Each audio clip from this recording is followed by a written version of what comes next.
Hey everyone, welcome to part 11 of this trophy and achievement guide for Metaphor ReFantazio. Got a great episode for you. It's going to cover a lot of ground. We'll be completing a couple different dungeons, we'll be getting a few different trophies, and just generally making a lot of progress. So I hope you're ready for it and you're enjoying this guide. Let's get right into it. Starting where we left off in the afternoon of September 13th, we have Loveless right in front of us looking kind of frustrated. Let's go over and talk to him. That's going to mark his Gauntlet runner's location on our world map, and we can actually choose to travel there later. After that, we're going to turn toward our left and run toward the south where we find Rudolph also looking kind of frustrated. Let's talk to him and we will also mark his Gauntlet runner on the map.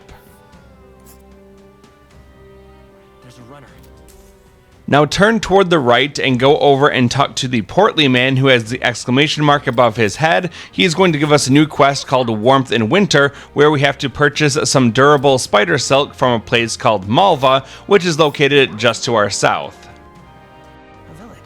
After that, we went to fast travel over to a location called the Opera House Square, and just to the right of the large stairs in front of us is going to be someone called Obsessive Soldier. He's going to give us a new quest called Proof of Power, where we have to defeat a monster inside the Tower of Insolence. After getting the Proof of Power quest, we went to fast travel over to the Lunlumo Approach area.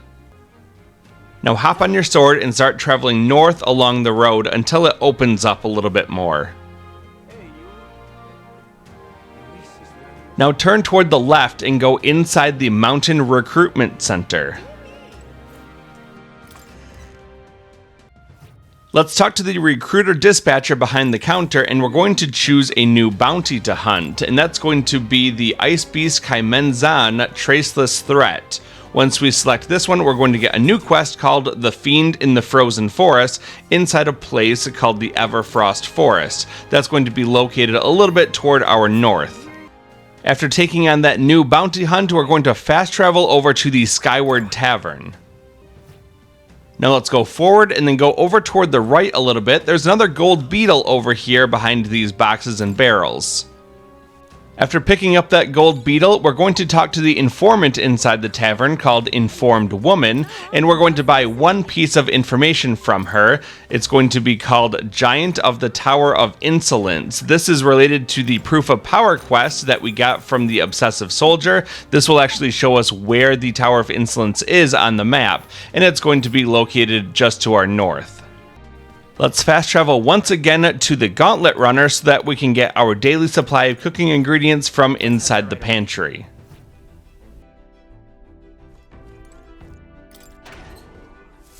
After getting those cooking ingredients, we're going to fast travel over to Port Brylehaven, and the area that we want to go to is the Anglers Inn Square.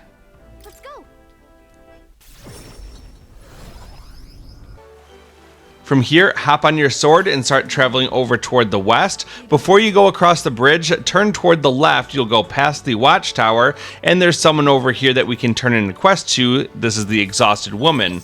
We'll complete the quest called Soldier Solace, and we're going to get 45,000 Reeve and some Dragon Blood sap as a reward. Now let's fast travel over to the Altabury Heights area, and we'll select to go to the Upper Blue Sky Bridge. Once we get here, we're going to go forward along the path, and we're going to go up the stairs in front of us over to where the big rock is. And next to that is going to be a podium, and we can interact with it to debate Julian. He is our final debate opponent, and as soon as we defeat him, we'll get a new trophy. The answer that you need to choose in this case is answer 3, the present day matters too. At this point, we've defeated all of the debate opponents, and that will give us a new trophy or achievement called Debate Me. Works for me. We also get 7 points toward the Eloquence Royal Virtue, and we get 2 points toward Imagination. And we're very close to hitting rank 5 with both of those. It's now the night of September 13, and we're going to be inside the Altabury Tavern to begin. We get a notification that Catherina wants to speak to us, so we're going to go ahead and choose to spend our time with her. Let's open up the follower menu by pressing the left directional button, and then scroll down until we find Catherina. We'll choose to have a conversation with her and be teleported over to her location. We'll choose to spend the night talking to her and advancing her personal storyline, and that will also get us up to a follower rank of 5 with Catherina, giving us the ability Item Tracking, which displays the location of items in unexplored areas of a dungeon, as well as Brawler Veneration, which significantly reduces the mag cost of studying the Brawler lineage. It's now the afternoon of September 14th, and we get a notification that Eupha wants to speak with us. Before we spend time talking to Eupha, we're going to fast travel over to the Gauntlet Runner to get our cooking ingredients from inside the pantry. We're only looking for Gauntlet shrooms because that's the only thing we need to get here, so hopefully you pick some of those up.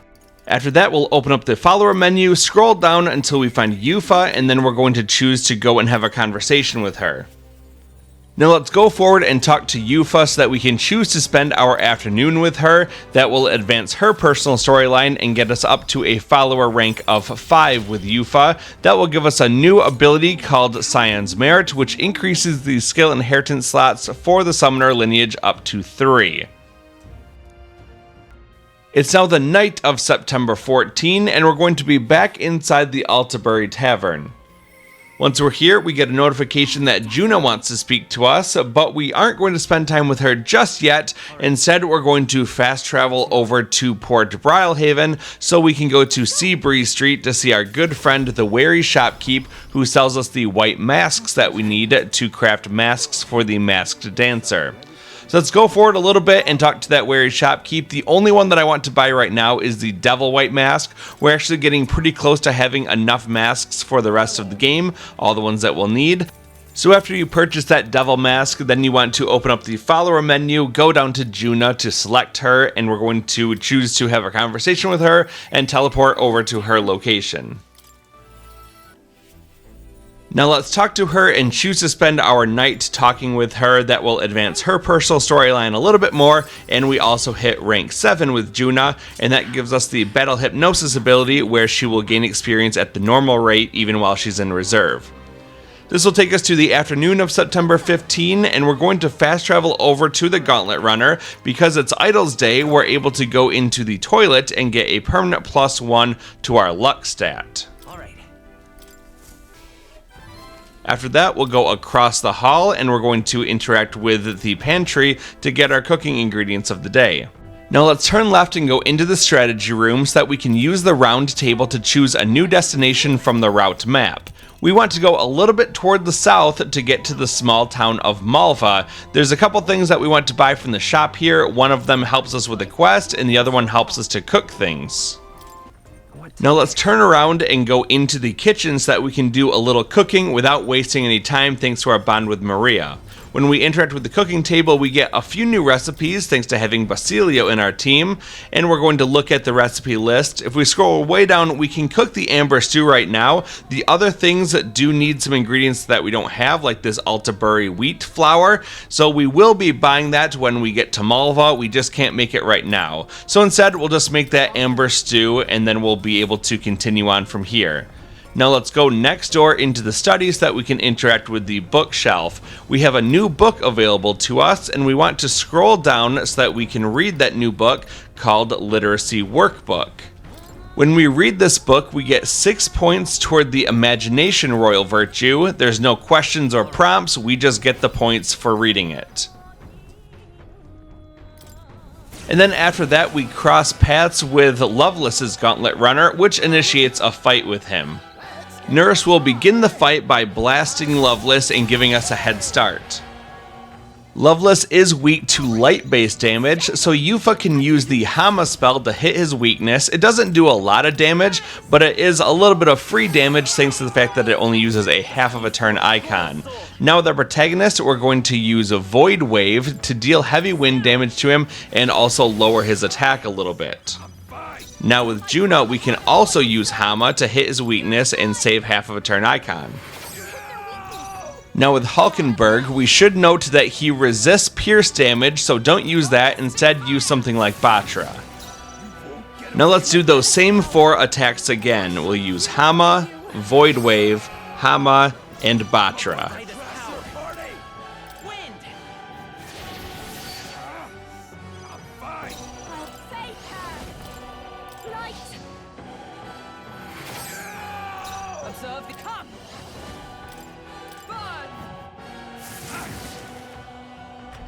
It's now Loveless's turn, and because we've lowered his attack stat quite a bit already, he does very little damage to us. Now let's continue our previous attack pattern by hitting him with Hama, and then another spell, Hama, something else, and go back and forth until he's defeated. This is a very easy fight. He can't do much damage to you at all. We don't have to worry about conserving our MP, so do whatever you want to take him out. There's really nothing more to be said about this fight, so I'm just going to let it play out, and I'll see you at the end.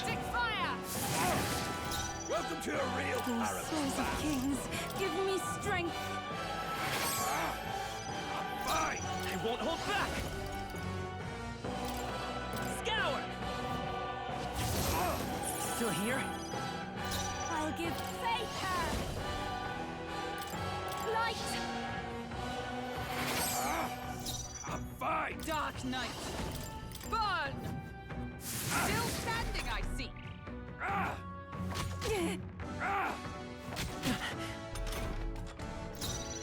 I can do this. Come forth now. Help me finish this.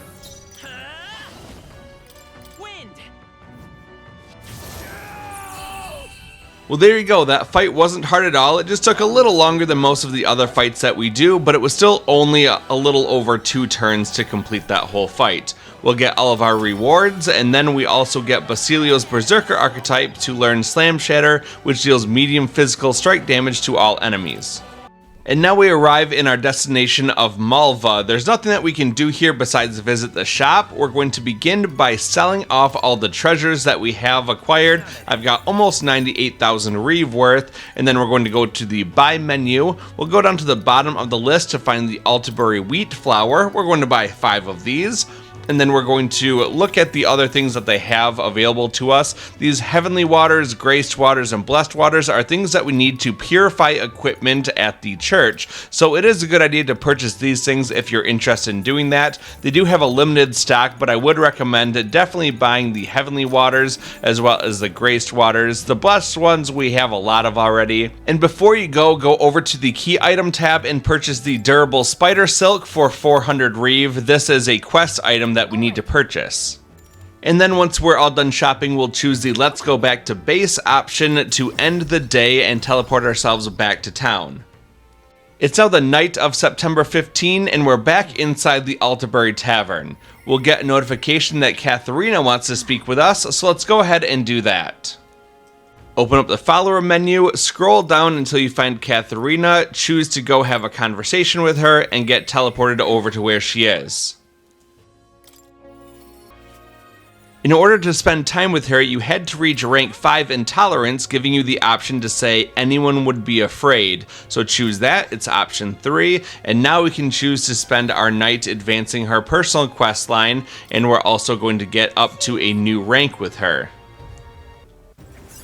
This gets us up to rank 6, which gives us the ability Science Merit, increasing the skill inheritance slot for the Brawler lineage to 3, as well as Streetwise Negotiator, which reduces the prices at each city's general store. It's now the afternoon of September 16, and we get a notification that Eupha wants to spend some time with us, but before we do that, we've got a couple errands to run in this plaza where we start. So we want to go over and talk to Loveless, who's right in front of us. He's going to give us a quest called Defeat Milo, where he wants us to defeat Milo the same way that we defeated him on the Gauntlet Runner a little while ago. Now let's turn around and go over and talk to the portly man. We're going to turn in the quest called Warmth in Winter because we bought that durable spider silk from Malva. We'll get some Reeve as a reward, as well as 4 points toward Tolerance, but because we're already rank 5, instead of Tolerance, we're going to get some Mag. Now that our 2 errands are done, we're going to pull up the follower menu and go down to Eupha so that we can choose her, and we're going to go and spend some time talking to her. Once we're teleported to her location, talk to her, and because we have rank 4 of Eloquence, we can say let's sneak in, and that option will allow us to spend our time talking to Eupha, and that will also advance her personal storyline a little bit and get us to rank up. At this point, we hit rank 6 with Eupha, which gives us access to a new elite archetype called the Devil Summoner. It's the upgrade to the summoner that Eupha currently has equipped, and it's found on the left side of the archetype tree. We then also get a new quest from Eupha called Wayward Shepherd, which involves us defeating an enemy inside a place called Mount Vulkano, which is located just a little bit toward the north of Aldebury Heights. It's now the night of September 16, and we're going to be inside the Aldebury Tavern. We'll get a notification that Junah wants to speak to us, but we want to do something before we spend time with her, and that is we want to fast travel over to the Lunlumo approach. And once we get there, we're going to hop on our sword and proceed up toward the north. Now, Loveless gave us a quest called Defeat Milo, and we have to defeat him on his Gauntlet Runner. The problem is we don't know where that is. So if we go here, we can go and speak to Milo in front of the Mountain Recruitment Center, and after some dialogue, he will actually show us on our map where his Gauntlet Runner is. So go ahead and speak to him and get to that Gauntlet Runner marked on your map. It's just a little bit toward the northwest of Aldebury Heights. Now that we know where his Gauntlet Runner is, we'll be dealing with him shortly, but first let's open up our follower menu and go down to Junah so that we can choose to have a conversation with her and be teleported to her location. Now let's speak to Junah and choose to spend our night talking with her. That will complete her personal story, and that will also get us up to the maximum rank of rank 8 with Junah. That gives us 3 new abilities. The first increases the skill inheritance slot for the Masked Dancer lineage to 4. The second, Hero's Hymn, increases the MP recovery of Triumphant Hymn. And third is Grand Fantasy. Junah is now ready to acquire a new heroic embodiment, which of course means nothing to us right now, but it will soon. It's now the afternoon of September 17, and we're going to begin our day as we normally do by fast traveling over to the Gauntlet Runner to get our daily supply of cooking ingredients from inside the pantry, and hopefully we get some Gauntlet shrooms in the process.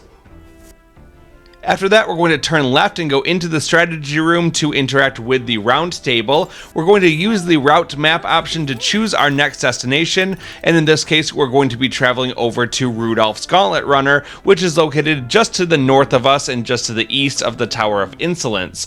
It's a very short trip and we'll get there by midday, but that gives us just enough time to do one activity inside the Gauntlet Runner while we travel. We're going to use this opportunity to go into the study, and we're going to interact with the bookshelf to choose the literacy workbook option, and this will be the second of 3 times that we need to read this book. So let's go ahead and do that. We're going to get 6 more points toward the imagination royal virtue. There's no prompts or questions here, we just get those 6 points for reading it, and we're very close to hitting rank 5.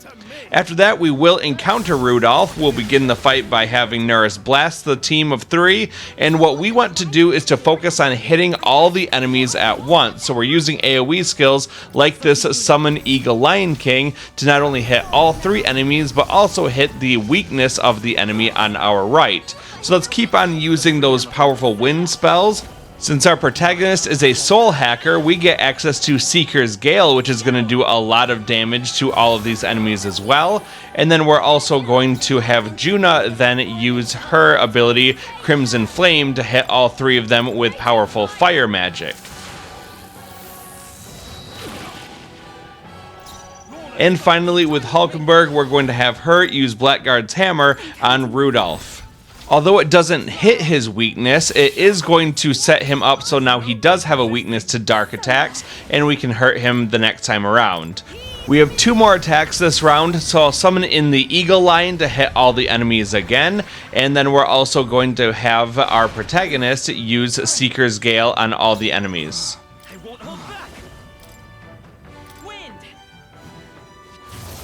That concludes our first turn. We got the enemy on the right almost all the way dead. If we had focused on him instead of using Blackguard's Hammer, we probably could have killed him, but that's alright. We'll be ready to go for the next round and hit another weakness and get another half of a turn icon.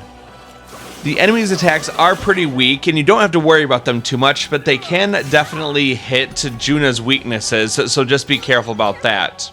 And speaking of Junah, I can't hit any of their weaknesses with her, so I'm going to pass our turn over to Hulkenberg, who will use the synthesis ability Blackguard's Hammer on Rudolph, and that will not only hit his weakness, but once again set him up for being hit by dark attacks as a new weakness. We'll then have Eupha use her synthesis ability to summon the Eagle Lion King. Let's do this. Come This is going to eliminate the enemy on the right, leaving only the left enemy, who's very weak, and Rudolph himself, which has a little bit more health. We're going to use the Seeker's Gale once again to hit all enemies, and that's going to almost kill the guard on the left. We can have Junah finish him off with a Crimson Flame. And now with Hulkenberg, I don't have enough turn icons to use Blackguard's Hammer again, so instead I'll just use a Batra on Rudolph. We'll endure one last round of attacks from Rudolph, but he doesn't do a whole lot to us. Rudolph's real weakness is electric attacks, so I can use the Synthesis ability Summon Lizardman to hit his weakness.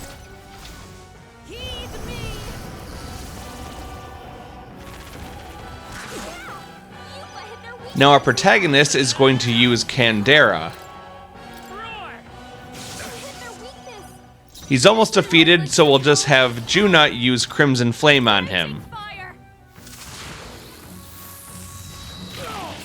And there you go, there's Rudolph and his two henchmen defeated. It was a lot like the Loveless battle where it wasn't difficult, it just took a couple rounds to do.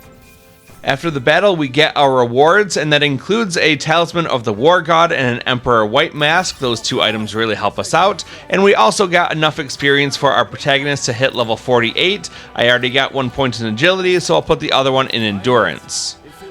Many of our other allies leveled up, and then we did hit rank 8 with Junah's Faker, and that teaches us Rakunda, decreasing one enemy's defense for 3 turns. It's now the night of September 17, and we're going to be back in the Altabury Tavern. And tonight is a fine night for spending time with our good friend Catherina, so let's open that follower menu, scroll down to find her, and we'll choose to have a conversation with us and teleport over to her current location. Let's walk forward and talk to her, and we'll choose to spend our evening talking with her. That will also help push along her personal storyline, and we'll hit a new rank, rank 7 with her. That gives us the treasure hunting ability, displaying the location of treasure chests in unexplored areas of dungeons, and also Comrades in Battle, where Catherina will now support us in certain dungeons, and she will begin the fight doing a lot of damage to one enemy. It's now the afternoon of September 18, and we want to start our day by heading over to the Gauntlet Runner to get our daily supply of cooking ingredients from inside the pantry.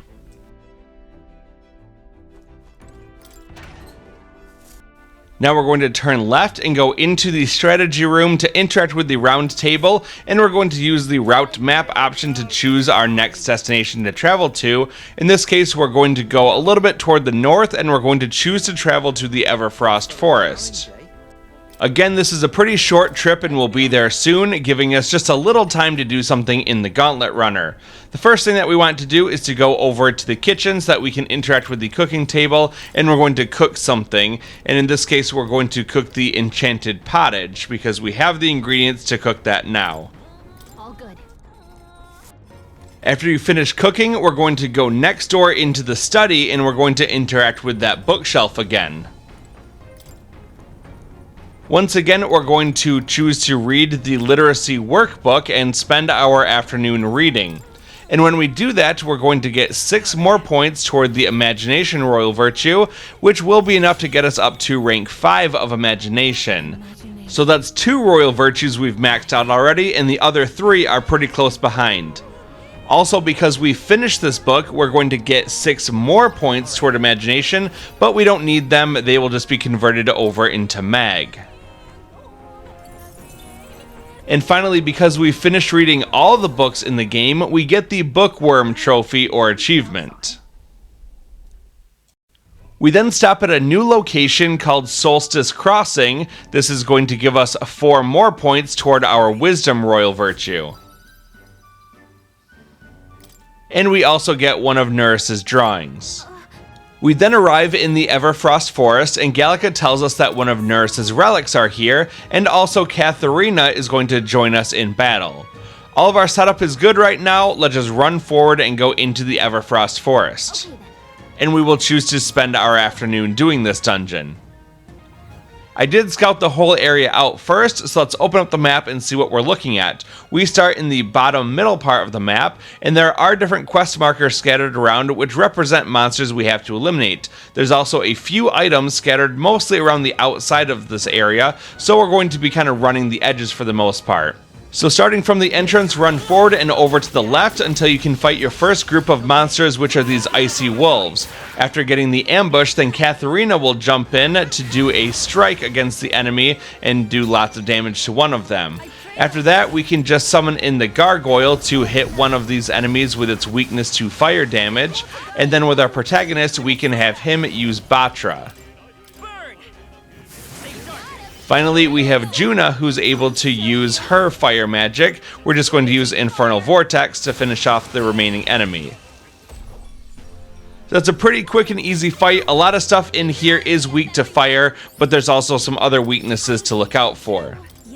Because of the blizzard, it's very hard to see in this area, so look at the mini-map in the bottom left corner, and you'll see that we're running toward the southwest corner of the map to pick up the gold beetle in this corner.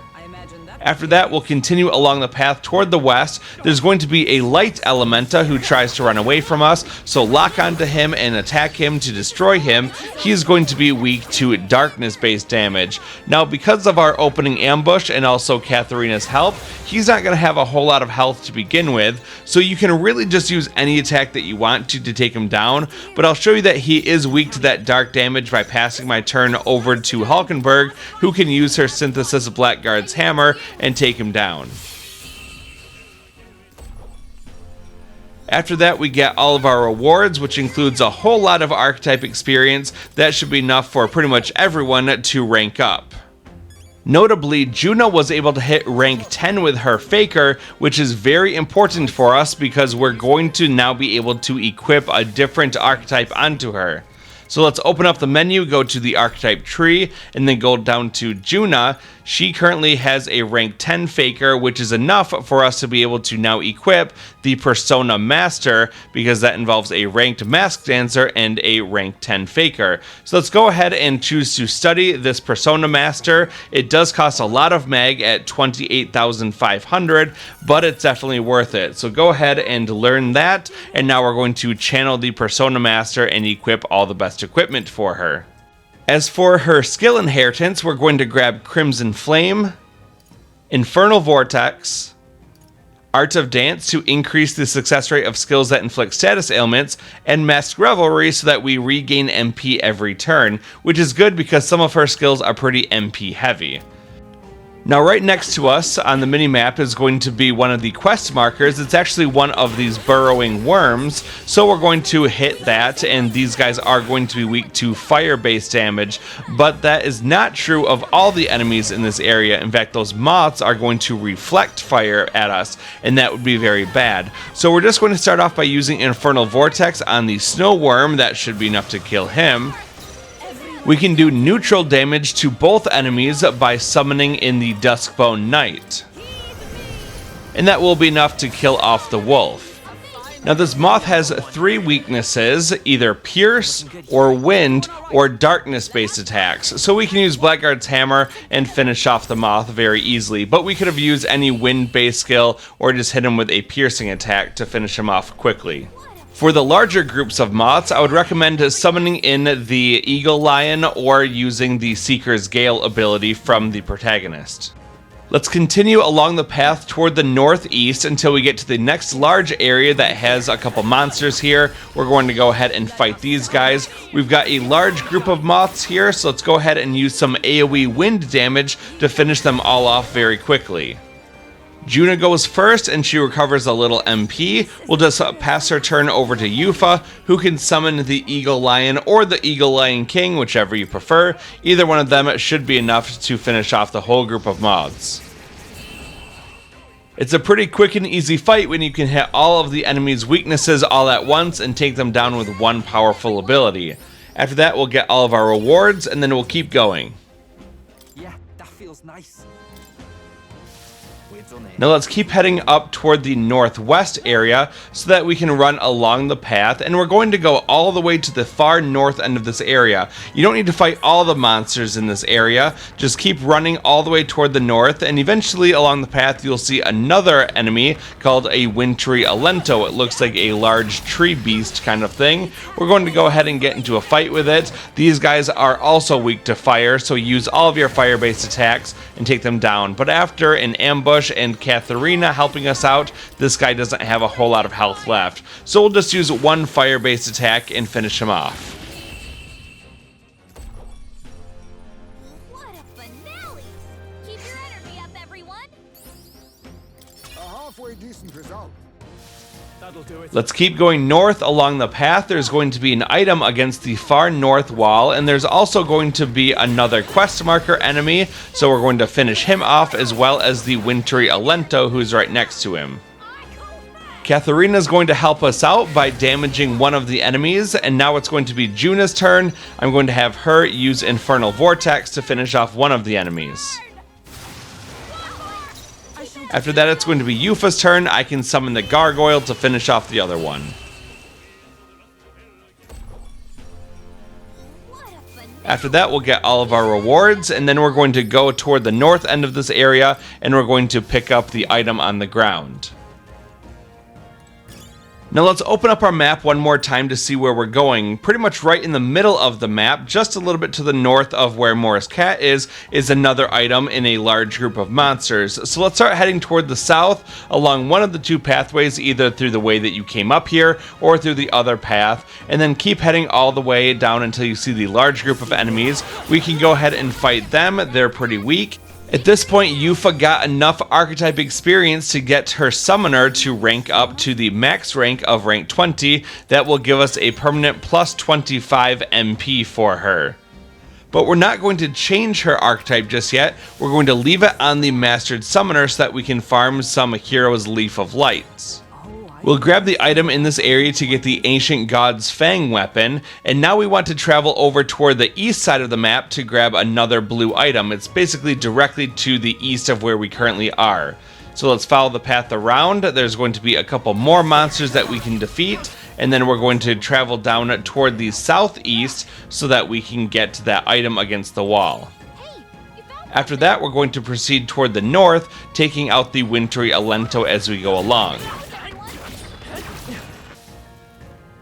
Now let's go around the corner to our right. There's another quest marker monster that we can defeat, and once this snow worm is dead, it's going to bring in the bounty of this area.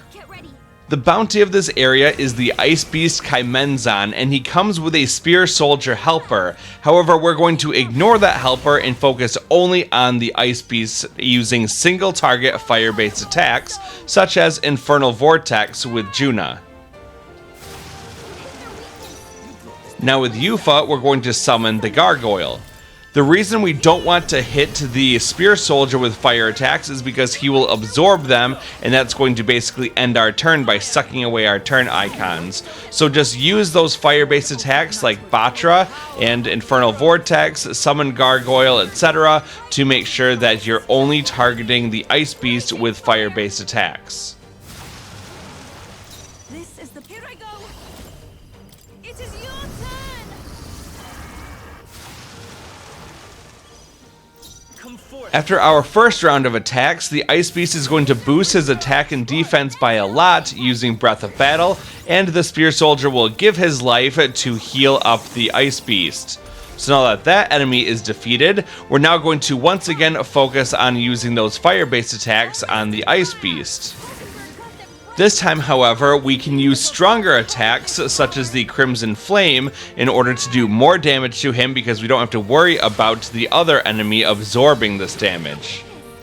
With Eupha, we're going to use the Synthesis skill Summon Dragon God because we can not only damage him a lot, but we can also remove the bonuses that he has to his attack and defense that he just gave himself. Now let's keep up our onslaught, hitting him with fire-based damage, and we just have to repeat that until he's dead. There's really nothing more to say about this fight. Keep hitting him with powerful fire-based magic, and he's going to go down in just a couple turns.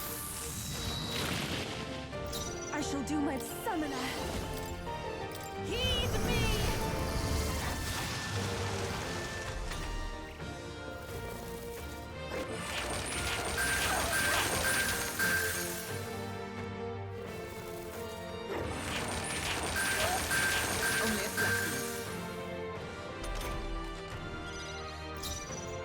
by this power.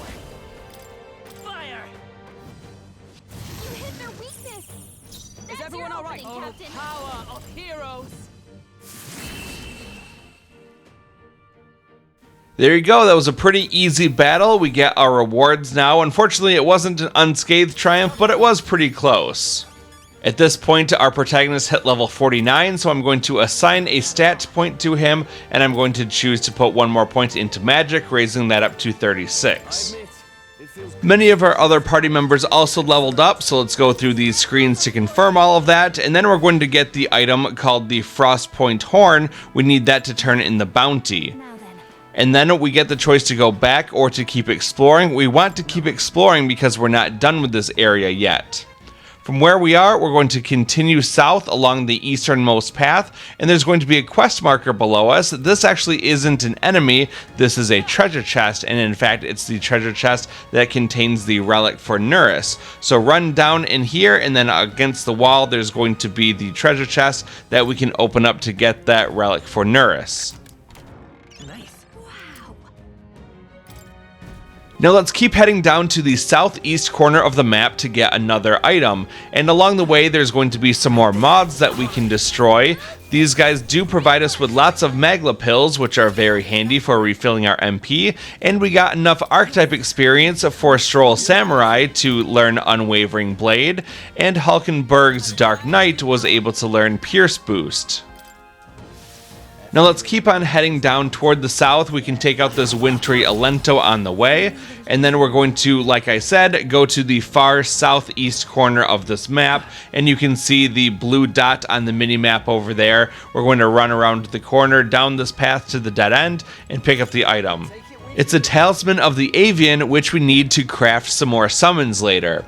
Now we're going to continue along the path and destroy this snow worm, and on the far south corner is going to be another item that we can pick up. This is a Strength White Mask. Now let's pull up the map and see that we've collected all the items and treasures in this area. We need to head over toward the northwest to join the path back to the entrance. So let's keep running toward the northwest, taking out the enemies as we go, and we're going to proceed north from here and then turn toward our left, and then this will take us back down toward the south and we can exit along this path. It's pretty hard to get lost as soon as you get onto the main path. And once we exit, we'll be back in the entrance area. We just have to run toward the camera to choose to leave this area, and we do want to head back to town. Because this was a dungeon, it will not only conclude the day, but our nighttime will be spent resting and recovering, so we can't do any activities here either. It's now the afternoon of September 19, and we're going to fast travel over to the recruitment center to turn in that bounty that we just completed. So once we get here, go over, talk to the recruiter dispatcher, and turn in the bounty. You're going to complete the quest, The Fiend in the Frozen Forest, and get 120,000 Reeve, as well as 4 points toward the Courage Royal Virtue, getting that ever closer to rank 5. Now we're going to fast travel over to the Royal Capital Grand Trad, and we're going to go down to the Regolith Grand Cathedral area. Let's go. We'll teleport ourselves over there and then hop onto our sword, and we're going to go all the way toward the west to get to the far side of where all of the merchant stalls are. Once you get past the stalls, turn right to head south, and then go down and look on the right side. One of the stalls is going to have a gold beetle that we want to pick up. After we have this gold beetle, we're going to fast travel back over to Port Brilehaven, and we want to go to the Arena Front Wharf area. Once we're here, we're going to go talk to the elderly Entomophile, and we actually want to have 3 different conversations with him because we're going to get 3 new items for turning in gold beetles. The first one is the Venom Ward charm, Maybe. and then we're going to talk to him again to turn in another set of gold beetles.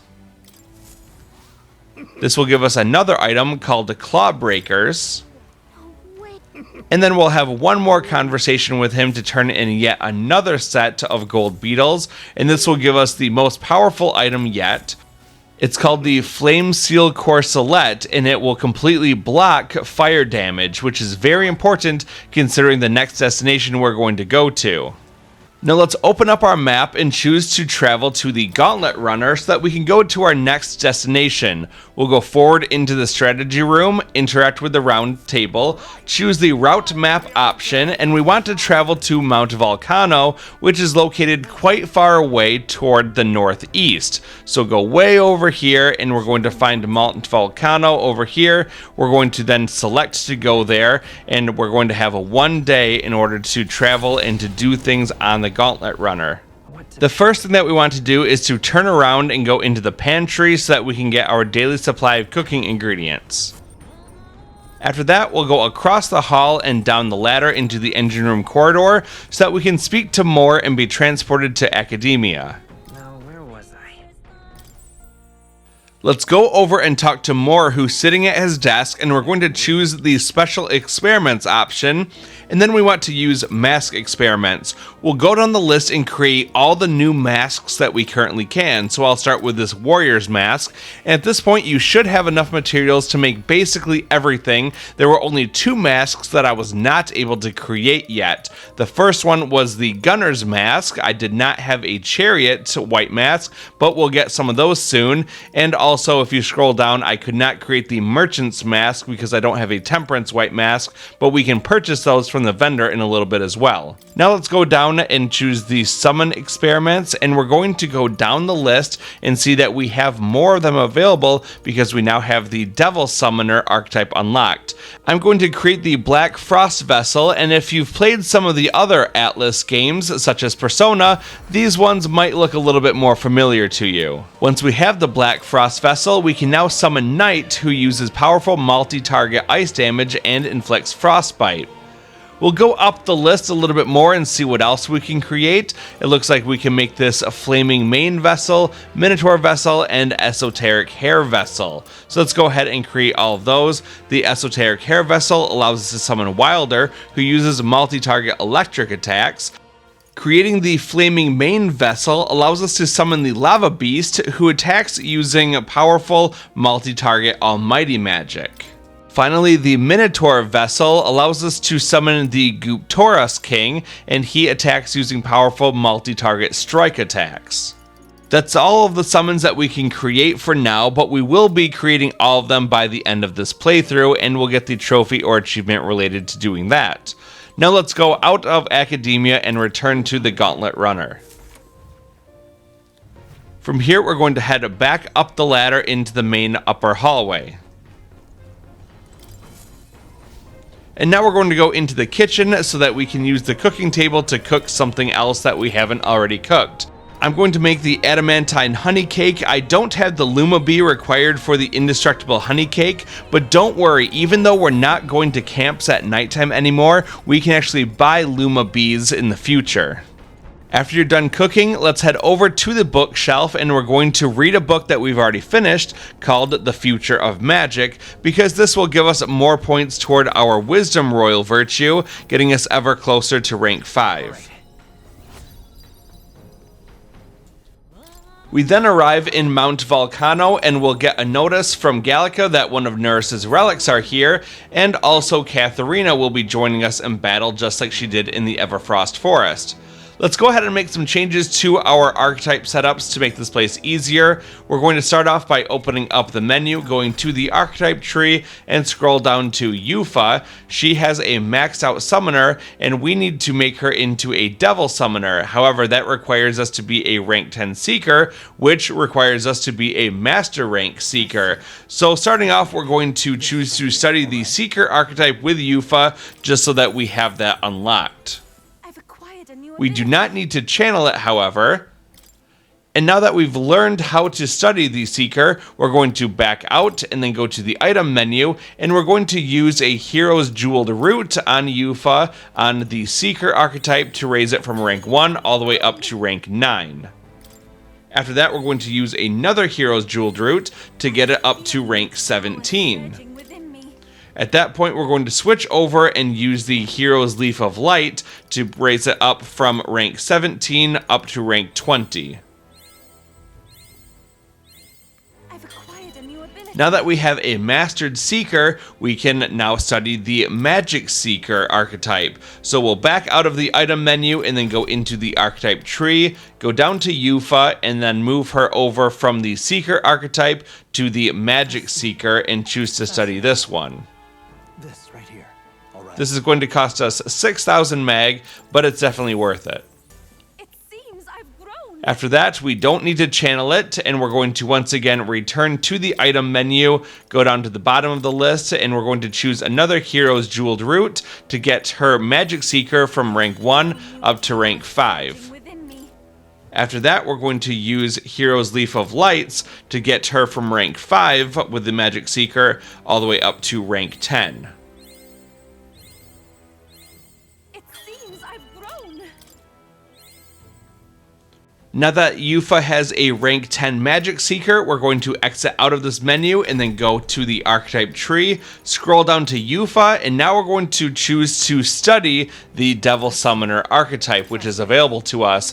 This is pretty expensive, costing 28,500 mag, but this is a pretty powerful archetype for us. We'll choose to channel the Devil Summoner, and then we're going to inherit some skills on it. We're going to choose 3 skills that are available to us. We will take Hama.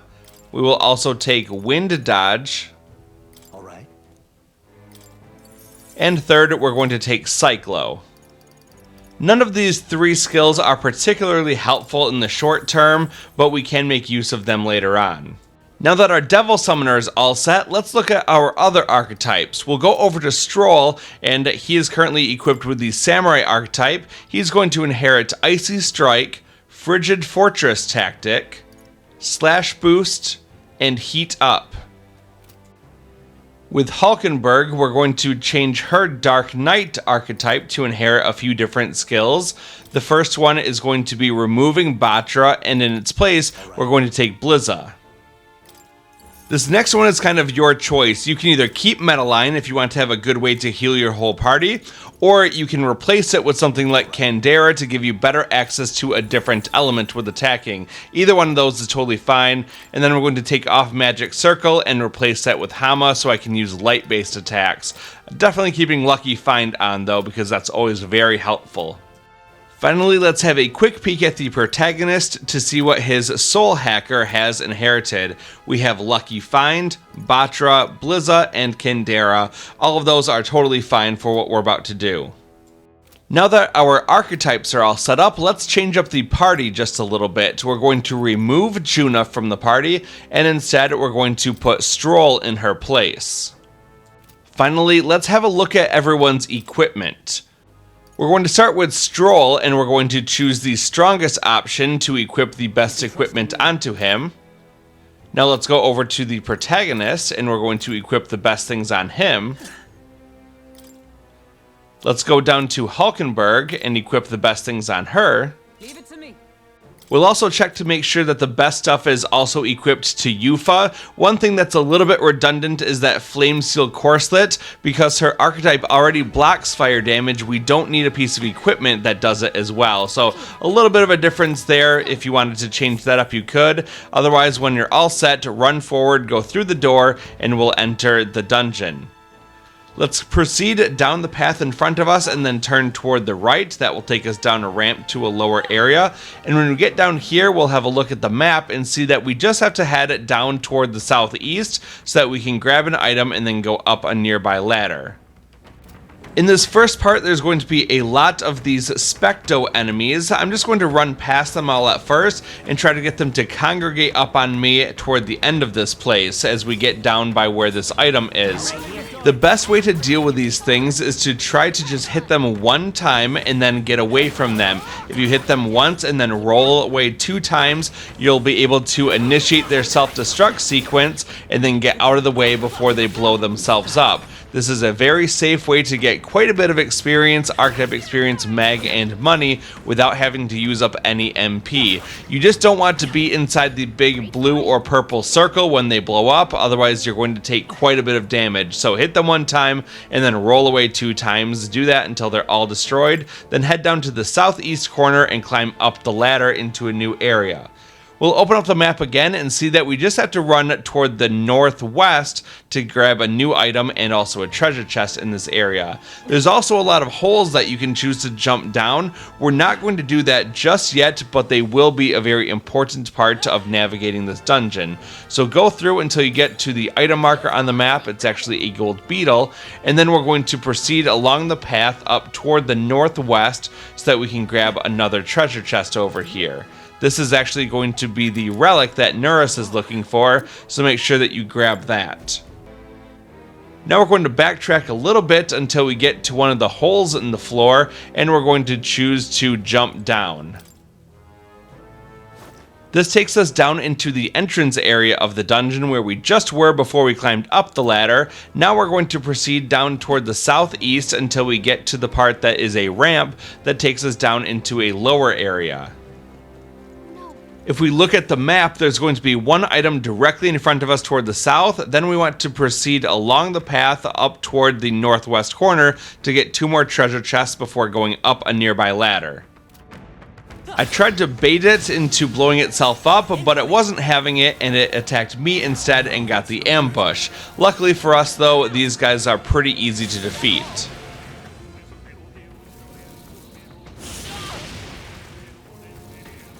After the enemy's first round of an ambush attack, we'll take over and we'll have Eupha use her new Devil Summoner's synthesis ability called Hadean Ice Crag to do extreme ice damage to all the enemies. Not only is it very powerful and will kill them all in one hit, but it's also a lot more MP conscious than some of the other weaker ice magic that we have available to us. Now let's continue straight ahead to grab the item on the ground in this little nook, and then we're going to head over toward the west. There's going to be one enemy in the corner. We'll bait him into blowing himself up, and then keep going along the path to find some other red blob enemies who should go down without having to go into squad-based combat. We'll keep proceeding up the path along toward the north, taking out all the enemies along the way, and at the far north end of this hallway, we're going to get another treasure chest, which is being guarded by another Specto. We seem to have defeated them all. Let's open up this treasure chest, and then once we have the contents, we're going to head over toward the west. Keep going west past the ladder, we'll come back to that in just a moment, but we want to go down the hallway further toward the west to take out some of these moth enemies and grab another treasure chest. Catherina will join the fight and damage one of the enemies, and all the enemies in this battle are weak to ice, so we can once again use that synthesis ability Hadean Ice Crag to hit all of them for their weakness and eliminate them all and end the fight very quickly.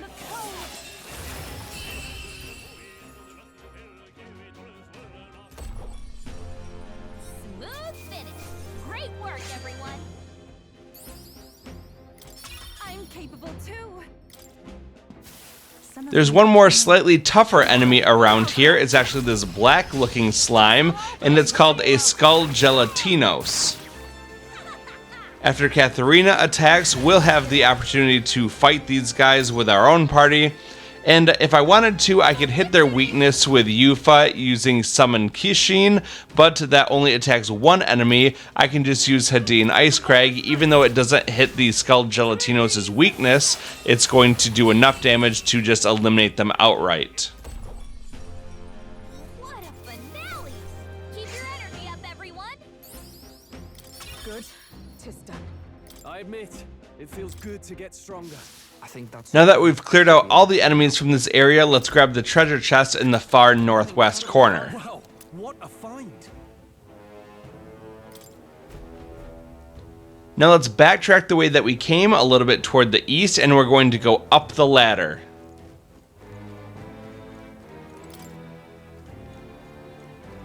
Once you're at the top of the ladder, turn toward the right and follow the path around until you get to the exclamation mark on your minimap. That is a contraption that you can interact with, which will move the nearby rock wall out of your way and create a shortcut to the entrance hallway. So from here, we're going to keep heading down toward the southeast, and we're going to run back down the ramp into the lower area. From here, we're going to proceed over toward the northwest until we get to the first hole in the ground that we come to, and we're going to choose to jump down. If we look at the map, we'll see that all we have to do is head west to kill some enemies and then also go to the northwest corner. So let's start heading toward the west through this narrow pathway. Nearby there's going to be some moths that we can take out, and then we're going to head down toward the southern area. There's a large lava mandula over here. It's pretty powerful, so you definitely want to get the jump on him so that you can hit him with not only an ambush, but also Catherina will jump into and get rid of most of his health for you.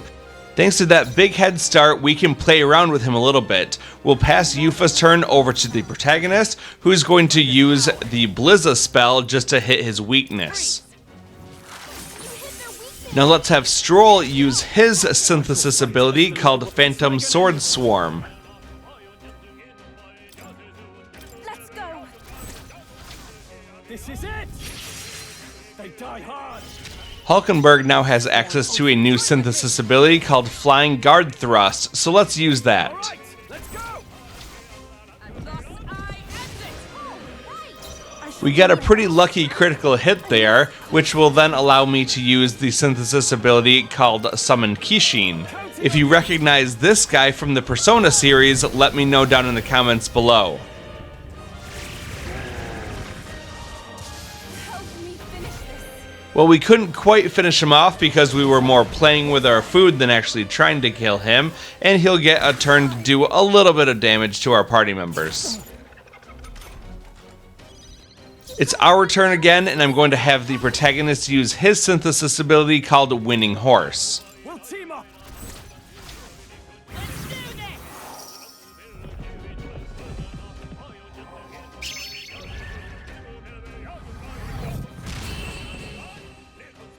And believe it or not, we've now used 49 different synthesis abilities, and we're only one away from hitting our 50th unique one, and that will get us a new trophy or achievement, and that will happen before the end of this dungeon. Now let's keep on heading toward the northwest, and we can eliminate all the enemies along the path. Charging in! Push through! After they're gone, we're going to continue up toward the north and then jump down the hole.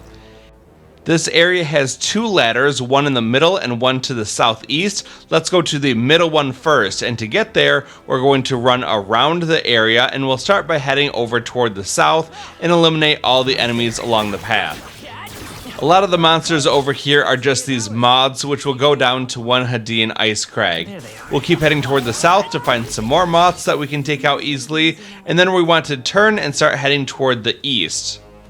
Right there. There's going to be another Specto here that we can bait into blowing himself up, and then there's also going to be another one of those lava mandulas that we need to be a little bit more careful of.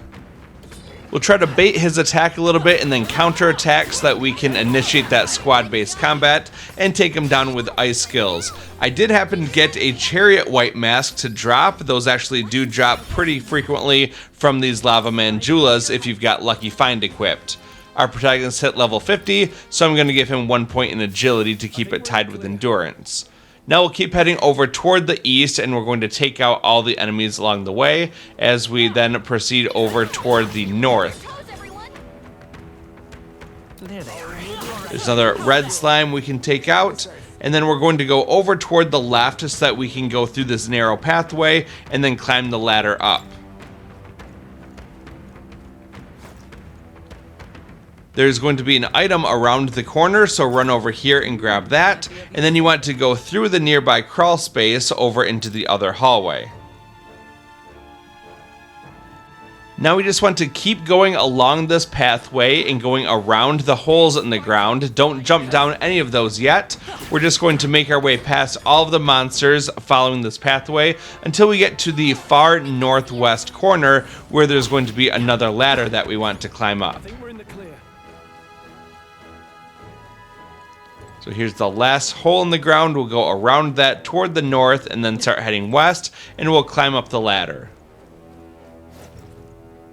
Now we're going to go up another ladder to get to an even higher floor, and one more ladder. Let's keep following this path around until we can run up the nearby ramp. And then when we get over here, we're going to turn toward the left to grab one treasure chest. This is amazing. Incredible. After getting that, we're going to run past the hole in the ground over toward the west, and we're going to go up the western hallway so that we can go down this ramp into a lower level. Around the corner to the left is going to be a treasure chest that contains the rusty Greatsword. This is an item for a quest that we haven't even taken yet, but now that we have it, we'll be able to complete the quest as soon as we accept it. And that's good because it saves us from having to travel back to Mount Vulkano at a later date. Now we're going to proceed back the way that we came. We'll go up the ramp, and then we're going to go into the middle of this area so that we can drop down into the hole. This actually takes us to the very beginning of the dungeon. We're just going to run straight ahead and down the ramp. We want to continue going down all the way to the southeastern corner so that we can go down the ramp and basically just go back the same way that we did to get to the lower levels. Once again, we can bait all of these Spectos because they've respawned, and we're going to get all of their experience, archetype experience, and other rewards for defeating them. There they are.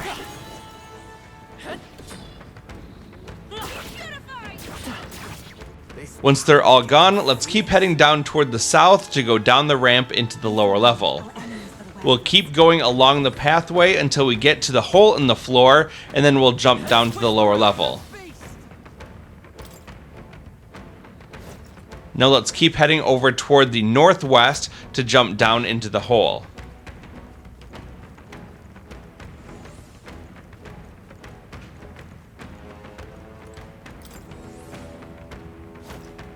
Now we took care of that ladder in the middle. We need to go to the ladder in the southeastern corner, and to do that we're going to run around toward the north end of this area and clear out all the monsters that we haven't defeated already.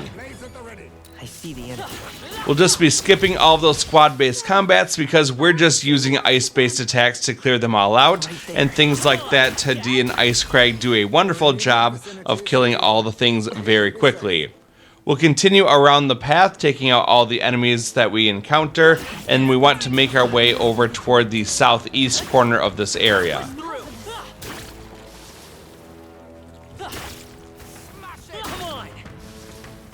And there's going to be a ladder over here in this little cubby. We're going to use it to go down. Now in this area, there's going to be two more ladders. We want to go to the one to the far west side because that takes us to a treasure chest. The one more in the center of the area takes us to the end of the dungeon. So let's start by running over toward the north, and we're going to clear out all the enemies along the way. Once again, all these guys are weak to ice, so just use that to clear them all out.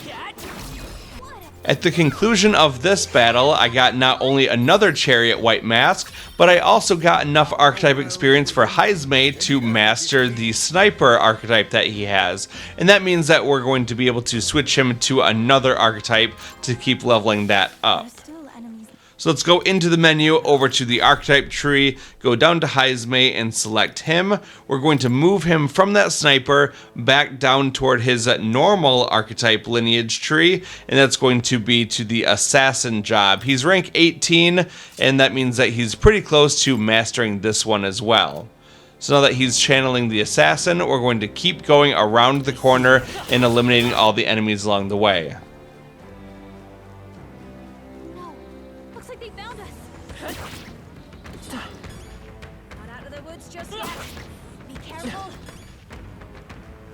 Now let's head a little bit toward the south and then keep going over toward the west. That will loop around until the place where we can get to the ladder where we can go down.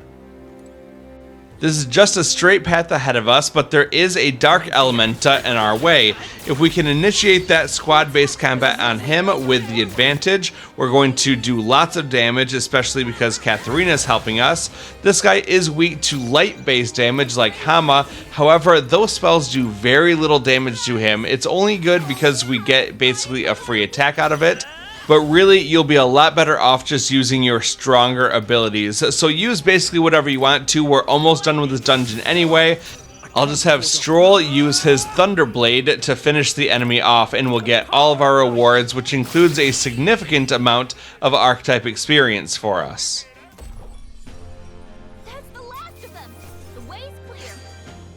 Thanks to that Unscathed Triumph bonus, we get over 3,000 Archetype experience, and that's basically enough for everyone to get 1 or 2 ranks. Beware of the Lava Man Junah, try to bait his attacks and dodge him, counterattack, and then initiate squad-based combat. Because of the huge advantage we start with from our own ambush attack and Catherina's help, we're going to play around with him a little bit and we'll get a new trophy or achievement. I'll start by having Eupha use Summon Knight to do heavy ice damage to him.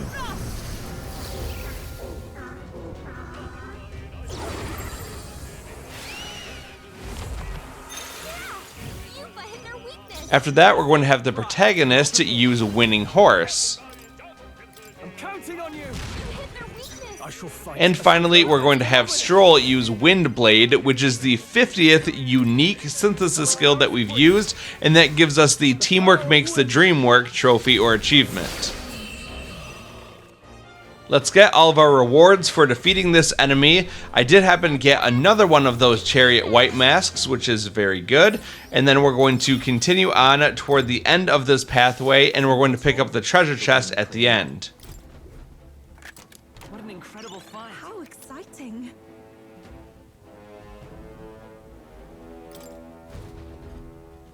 Now we're going to go back along the path and go back up the ladder at the other end of the walkway.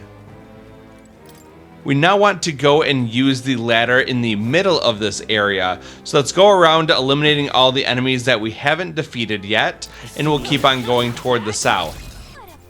After this group of enemies, I got notified that I earned enough Archetype experience for Heismay to hit the Master rank with his Assassin Archetype, and that's good because that gives us access to teaching him the Ninja Archetype.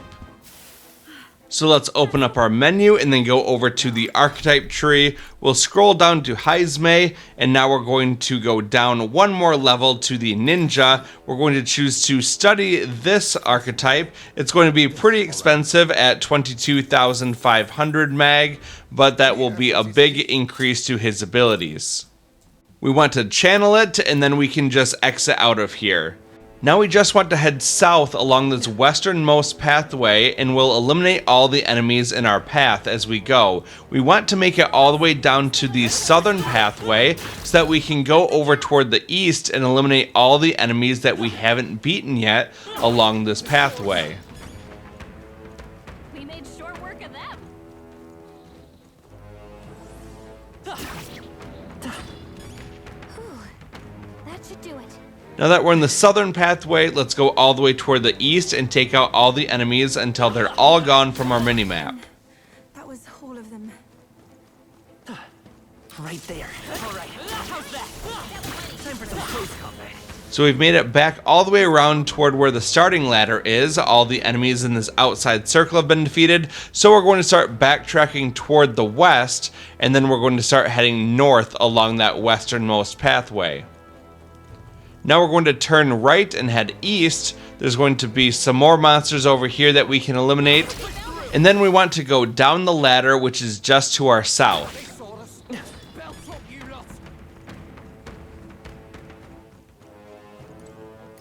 Once you head down the ladder, you're in the final walkway of this dungeon. All you have to do is to run forward toward the end. Morse Cat's here, so you can save it if you want to, and then we're going to go through the door at the end to get into a fight with one of the toughest bosses that we've fought so far in the game.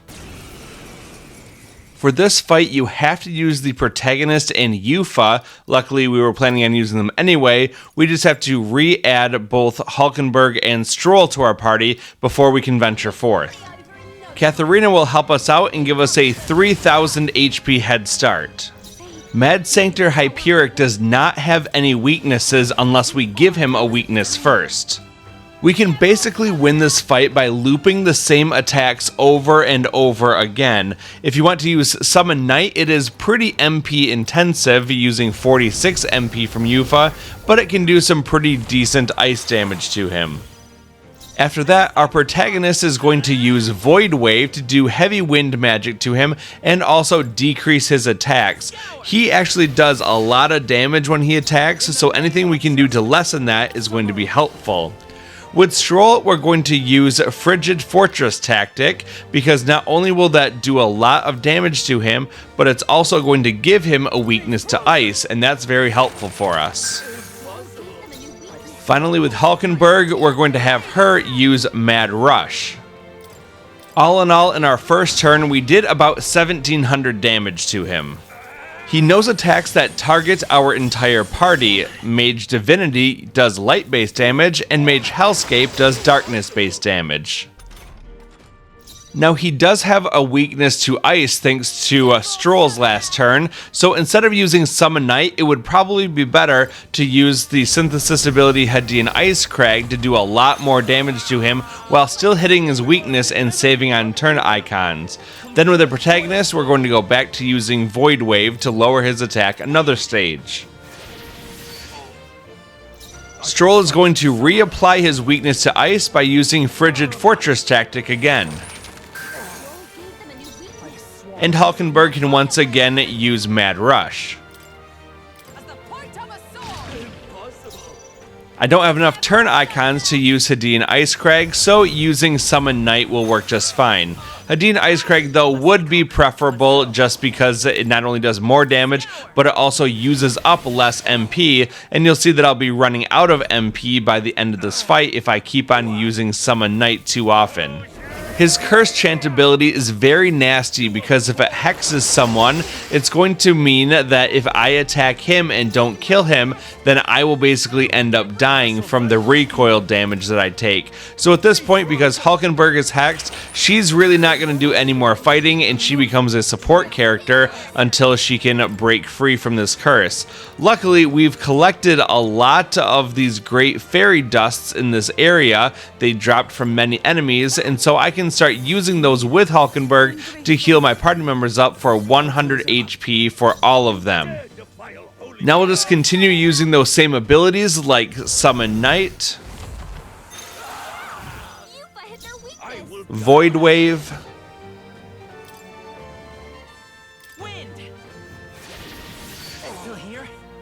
and Frigid Fortress tactic.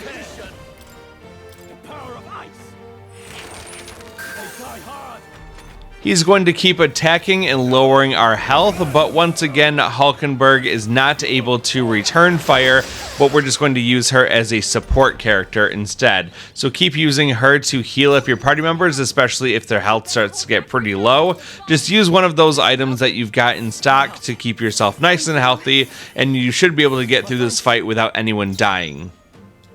And that's about all there is to say about this battle. Just keep using your strong attacks and keep yourself healed up, and you should be good to go. I'll just let this fight play out, and I'll see you at the end of it.